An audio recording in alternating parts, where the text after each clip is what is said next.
My name is Daniel Ruiz, and if you're reading this, it means I survived what happened in Philadelphia. Some people will call it an outbreak, others a curse. But for me, it was worse than any disease, worse than any nightmare. Because what I saw was not only the transformation of the people I loved, it was the destruction of what made them human. Friends, you enjoy listening to stories, but you don't subscribe to the channel or like the videos. I request you to please subscribe to the channel right now so that I get more motivation to bring you even more stories. If you help me reach 1,000 subscribers, I promise to bring you extremely scary stories with a truly real feel, 2 horror stories every single day. So go ahead, like the video, subscribe to the channel, and now let's move on to today's story. It started on a Tuesday. Philadelphia was alive that day, busy and buzzing the way only an American city can be. Car horns blaring on Market Street, kids skateboarding past stoops in South Philly. The smell of cheesesteaks carried on the September wind. I was home that evening, sitting on the couch with my younger sister Emily, sharing takeout Chinese and arguing about what to stream. Nothing unusual. We had no idea that within a few hours, we'd both be fighting for our lives. At exactly 9:17 p.m., something happened. I remember the time because the news alert popped up on Emily's phone, a breaking emergency broadcast. The warning siren tone made her drop her egg roll. She frowned at the screen and read aloud. This is an emergency alert. Residents within Philadelphia County and surrounding districts are advised to stay indoors. Do not approach anyone showing signs of abnormal aggression or animal-like behavior. Lock your doors immediately. We both laughed nervously at first, thinking it was some kind of Amber Alert glitch. But only seconds later, the neighbors began screaming. That was the sound that split the night. Screams so raw and close that they rattled against our windows. Emily ran to look outside before I could stop her, and that's when we both saw it. Just across the street, under the buzzing lamplight, Mrs. Watson, the sweet old widow who used to knit sweaters for the block, was hunched on all fours in the grass. Her skin rippled as though snakes were writhing underneath it. Her jaw stretched wide, almost inhumanly wide, and her eyes glowed in a way that didn't make sense, reflective like an animal's in the headlights. Her son, Brian, came running out of their house, screaming for her. He didn't stop when he saw the state she was in. He reached down to hold her shoulders, and she tore his throat out with her teeth. Emily screamed, staggering back from the window. I froze. The sound of tearing flesh was like sandpaper against my ears.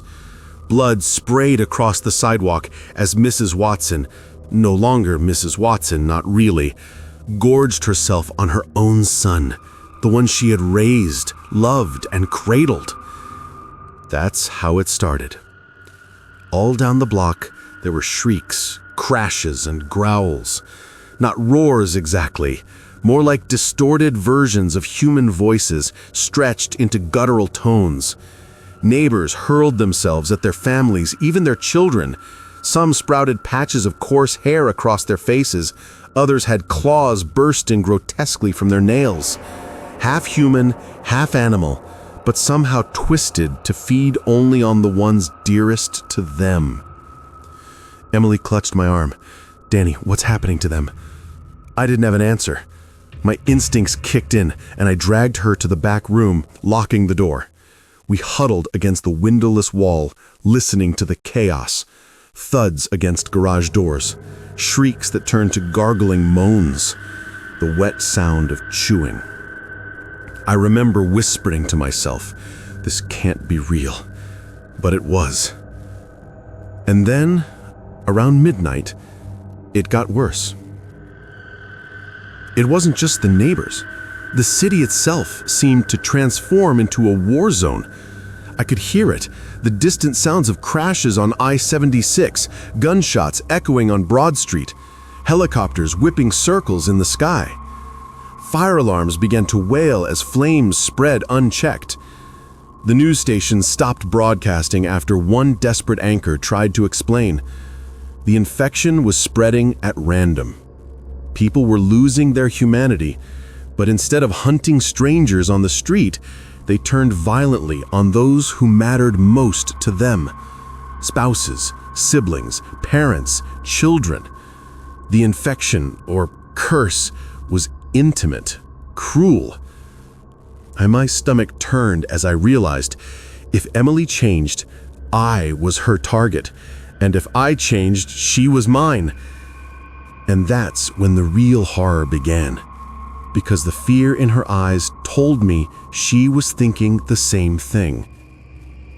By the third day, the city was gone. No buses, no phones, nothing, but silence broken by the shrieks of what I stopped thinking of as our neighbors. I tried to ration the food in our kitchen. Emily and I barely spoke. The problem wasn't only the creatures outside, it was what we both felt clawing inside us. There were moments, small, terrifying moments, when Emily's pupils shimmered amber, or when I caught myself staring at the vein pulsing in her neck, hungry in a way that wasn't mine. We were changing. Not quickly, but slowly, agonizingly. And the more we resisted, the worse the craving became. One night, I woke to find myself standing over Emily in the dark, jaws aching as if my bones were rearranging, lips curled back in a snarl I did not remember making. She jerked awake, terrified, and I stumbled back, slamming my head against the dresser. The shame and horror that washed through me was enough to keep me awake until daylight. It was then that I realized survival wouldn't just mean fighting them, it would mean fighting me. On the fourth morning, I finally opened the back door. The world outside smelled different, like copper and rot, thick enough to sting my nose. The alley behind our house was littered with trash bags ripped open, their contents smeared in blood. The Watsons' home across the street had gone silent, but I saw streaks of red-black handprints leading up to their shattered window. The city wasn't just dying, it was repulsively alive in its new order. People as predators, neighborhoods as feeding grounds. "Danny," Emily whispered from behind me, voice trembling. "We shouldn't be out here." I knew she was right, but we needed supplies. We couldn't stay locked inside forever. So, with a baseball bat in hand, I led her down the block. At first, the streets looked abandoned, but then we saw them. Half-human things loitering in doorways, crouched on cars, tearing chunks from what had once been their families. One man, I think it was Mr. Patel who ran the corner store, was chewing at a woman's body, his own wife if the scraps of her dress were to go by anything. His face was distorted, muzzle-like, with patches of black fur sprouting where cheeks should be. Emily gripped my sleeve. "Don't look, just keep walking." But I couldn't turn away. That was the curse of this infection. It wasn't feeding on strangers. It was love, reversed and weaponized, turned predatory. We reached a pharmacy 2 blocks away, and I forced the bent frame of the door open. Inside smelled like mold and spoiled milk. Most shelves were already looted, but I scavenged bottled water and some canned goods. While I worked, Emily froze near the cosmetic aisle. "What's wrong?" I asked. She didn't answer immediately. Her face was pale, eyes wide, staring at a cracked mirror propped against the shelf. When I joined her, I understood why. Her reflection didn't look entirely human anymore. Her pupils stretched into narrow ovals, feline. Her skin shimmered like it was too tight across her skull. When she raised her hand to touch her temple, The reflected hand twitched on its own, like the mirror wasn't just showing her, but something behind her, waiting for its turn. "Danny," she whispered. "I feel it inside me, like a hunger crawling under my ribs." I put my hands on her shoulders, forcing calm into my voice, even as terror clawed through me. "We'll fight it. We aren't like them. We won't let it win." But even as I said it, part of me doubted. And worse, I wondered if she was already doubting me. Back at the house, we ate in silence. Emily chewed robotically, her gaze never leaving me. My own mind kept drifting into dark places, her pulse so fragile under the skin of her throat. The pounding rush of it seemed louder than the clink of forks. But that night, salvation seemed to whisper through the static. I was scanning through the dead hiss of FM stations when one fragment bled through. A man's voice, broken but alive. "This is Lieutenant Harris. Operated post at FDR Park. Survivors welcome. Controlled zone for now. South side entrance, use caution." Then, static swallowed him again. My heart hammered. It wasn't much, but it was something. A promise of other people, of safety, of maybe answers. I turned to Emily. "We have to go. FDR Park isn't far. If they've got a controlled zone..." Her face shifted, torn between hope and fear. Finally, she nodded. "Okay, but Danny, what if I change on the way?" The thought nearly broke me, but I shook my head hard. "You won't. You're stronger than this." It was a lie, but one of us had to believe. Traveling through Philadelphia after it had fallen wasn't like walking through a city.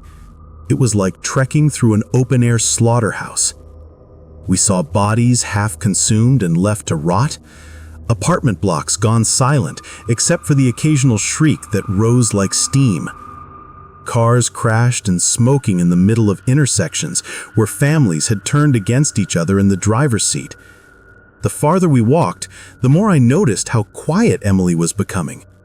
Her steps slowed, her breaths grew raspy, and twice I caught her eyes flicking not towards our path, but towards me, like measuring distance, like a predator closing in. I tried to keep conversation alive, to tether her to herself. I asked about our childhood trips to the Jersey Shore, about Mom's bad cooking, about anything except the monsters gnawing at our sanity. For moments, she would smile faintly, but the hunger always crept back. At 7th Street, we saw our first pack. 3 of them, huddled in a ruined diner. A man, his wife, their teenage daughter, or what they had been. Now twisted creatures, they gnawed at each other in a grotesque circle, feeding endlessly, blood flashing in the neon flicker of the broken sign. When they lifted their faces to us, I recognized them. The new ones, who used to invite us to summer barbecues. I gripped Emily's wrist and pulled her away before they could chase. Every step south felt like walking deeper into hell. We found a burned-out building to rest in as night fell. Emily curled on the floor, trembling. "Danny?" Her voice quavered. "What if I hurt you? I can't keep it down anymore. The smell, the thought." I sat beside her, shaking my head. "Listen to me. You're my sister. Whatever this thing is, it doesn't get to take that from us." Her eyes filled with tears. "But what if this hunger is stronger than love?" My throat locked. Because deep inside, I knew the hunger was stronger. I felt it too. Each time she leaned near, my jaw ached with the pressure of something primal, something that wasn't mine. I spent that night sitting awake, the baseball bat in my lap, not to ward off the creatures, but to keep myself from becoming one. And hour by hour, I wasn't sure if I was watching her because I feared she would change or because I feared I already had. By the time we made it near the Schuylkill River, Philadelphia didn't look like a city anymore. It looked like a graveyard cracked wide open. Smoke curled from burned-out warehouses. Entire blocks lay silent, except for the sound of things feeding in the shadows. Crossing South Street Bridge, we saw the water ripple red. Corpses bobbed together, drifting like a raft. Some were missing limbs, others still twitched, as though the infection had lingered even after death. Emily stopped walking, her body leaning forward at an unnatural angle. "Do you hear it?" she whispered. "Hear what?" My grip tightened on the bat. She raised a shaking finger toward the bodies. Their hearts, even the dead ones, beating. I wanted to tell her she was imagining things, but her face, the way her nostrils flared, lips twitching back from her teeth, it chilled me more than the corpses themselves. "Emily," I snapped, grabbing her arm. "Look at me." She shuddered violently as tears filled her eyes. "I want..." Her voice broke.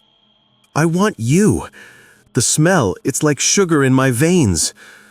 The words hit harder than any monster's claws. For a second, my fight or flight screamed to shove her into the river and save myself. But she was my sister, and I couldn't let go. Not yet. So I dragged her away from the water and prayed she still had humanity left inside. That night we sheltered inside the broken sanctuary of a church near Point Breeze. The stained windows were shattered, leaving only jagged teeth of colored glass. We huddled in the pews where once prayers had rung out, now echoing only with silence and the faint drip of blood from the balcony above.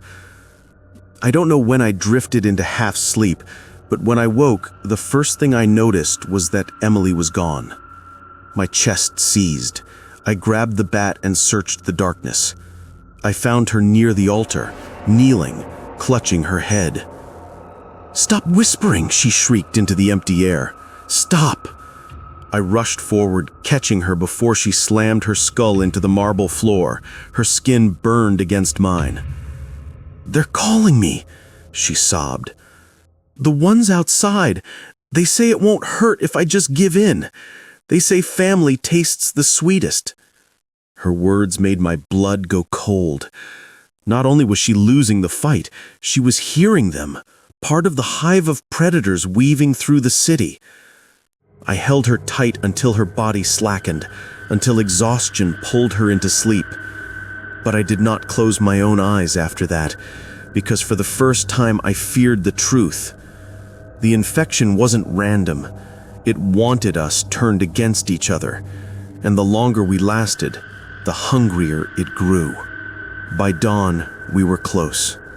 The green sprawl of FDR Park lay not far beyond the ruins of houses and silent playgrounds, but as we drew nearer, the city closed in. The infected weren't stumbling zombies. They stalked with animal grace, crouched low, half-familiar faces twisted with yearning.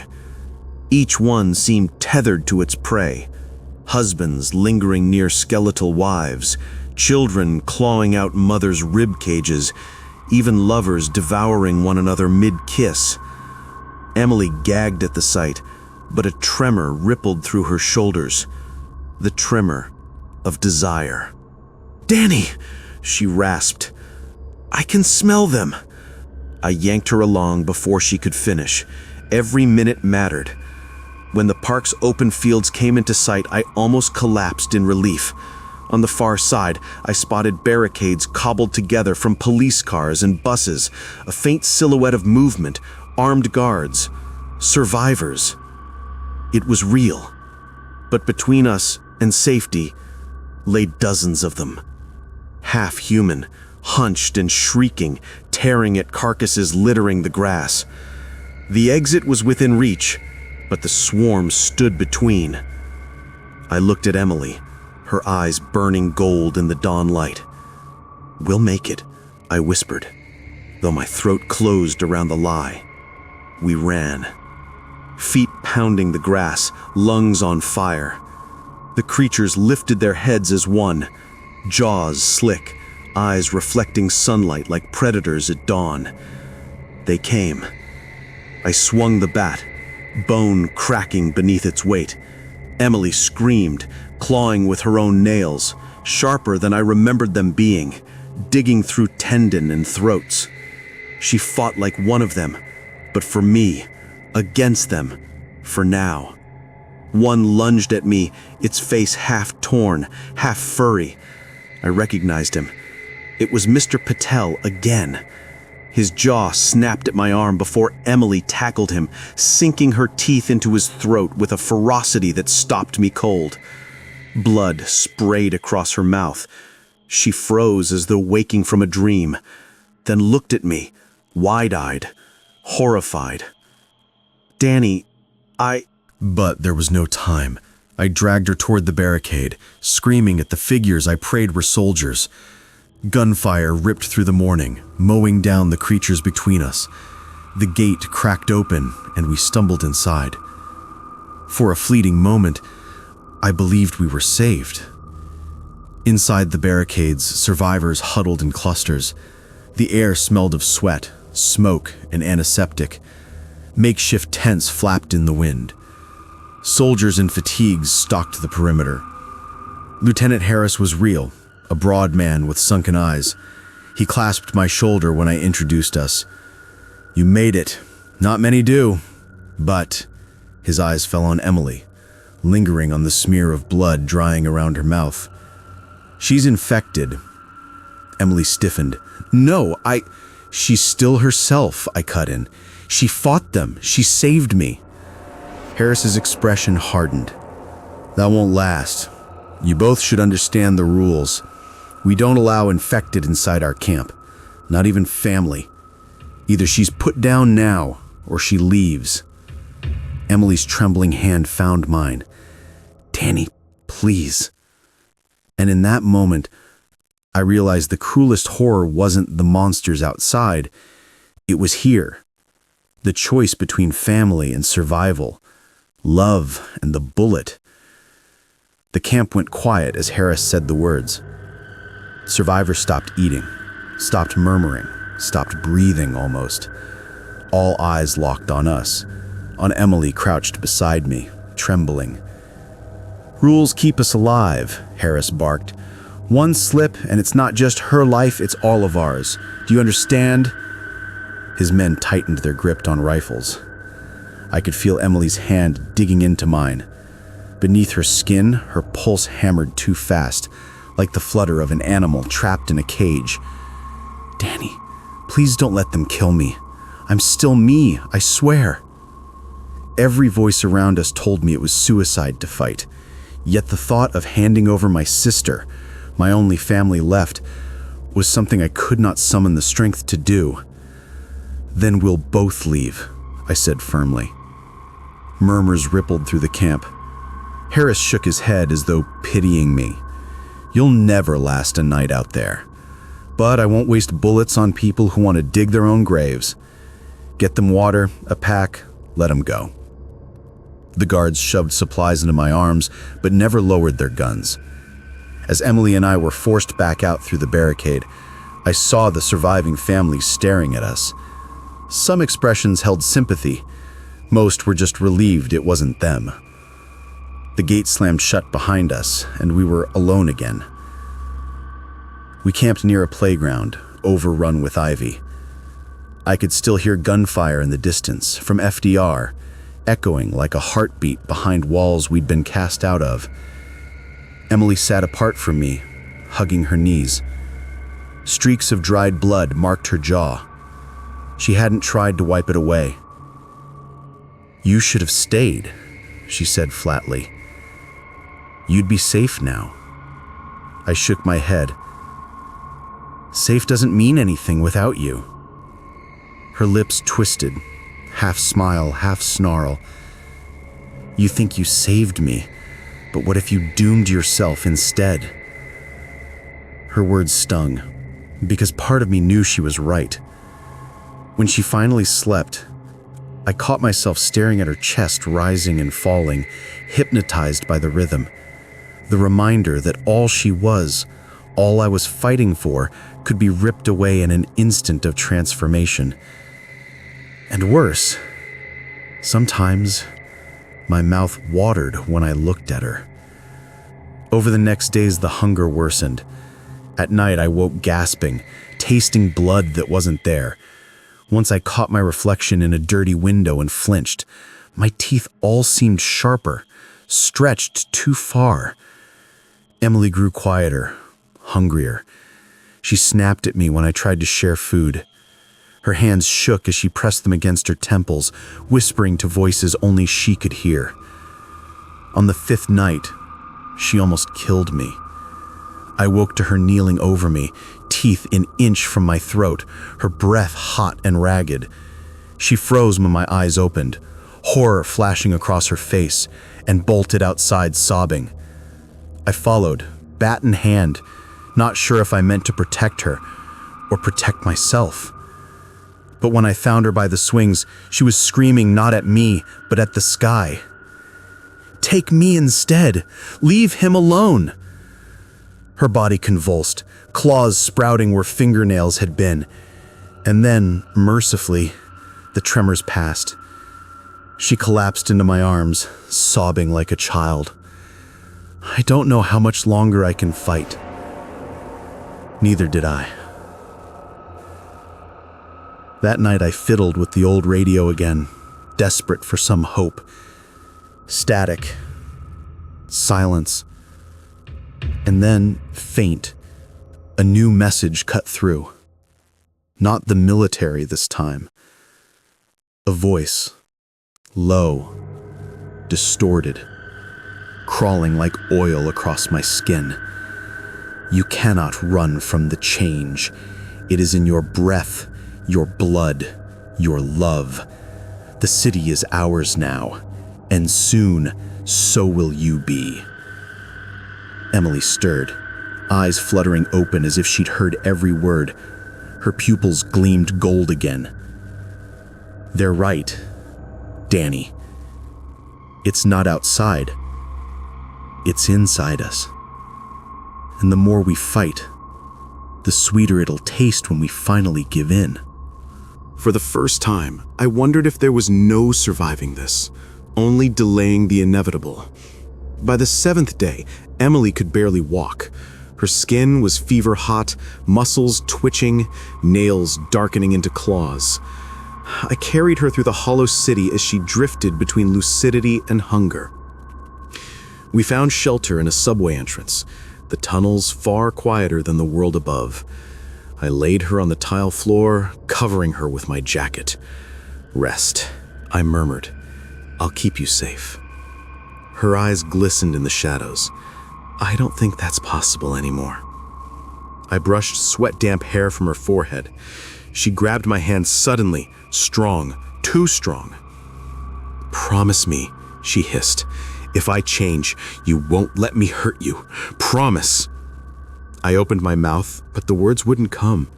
How could I promise to kill the only person left who mattered? When I hesitated, her face hardened. That's what I thought. She turned her head away, and in that silence, I realized something was breaking between us, something more fragile than bones. Trust. We didn't stay hidden long. Hours later, the tunnels filled with echoes. Not rats, not machines, but dozens of feet pattering, claws scraping tile. They had found us. The creatures poured in like a flood, their eyes glowing in the dark. Some crawled on all fours, others lurched hungrily, and every face, twisted as it was familiar. Teachers, neighbors, the cop from the corner near our house. They howled as one, a chorus of family bonds perverted into hunger. Emily screamed, and the scream was almost one of them. Her fingers curled into claws, her body trapped between both worlds. I swung the bat until it cracked in half. I kicked, shoved, clawed back, dragging her toward a maintenance ladder. Climb, I roared. She stared at me, trembling. Danny, I don't think I can. The creatures surged, and somewhere deep down, I knew if she stayed, she would not only die, she would feed.